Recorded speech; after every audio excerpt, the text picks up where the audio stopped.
Hey everyone, I'm Trikam Devasu. Today I'm solving LeetCode 1812 problem. Determine color of a chessboard square. If you know, you can determine the color of any chessboard square with just one line of a code.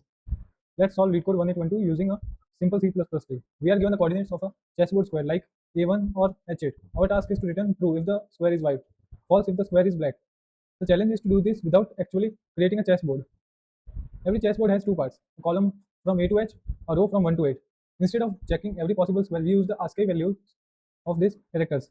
If the sum of these ASCII value is odd, the square is white. If it's even, the square is black. Let's see how this works. Our entire solution is just one line. Return coordinates 0 plus coordinates 1. Percentage 2 equal to 1. Here coordinate 0 is the column letter. For example, A, B, C.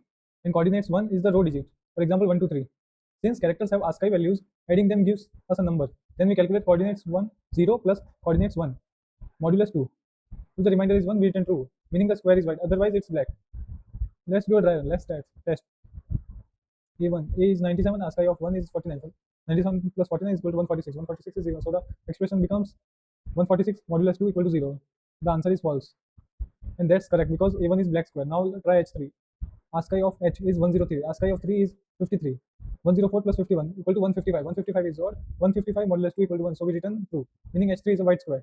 The time complexity is O of 1 because we are performing only a few arithmetic operations. The space complexity is also O of 1 since we don't use any extra memory. And that's it. A complete LeetCode problem solved in just one line using ASCII values and parity.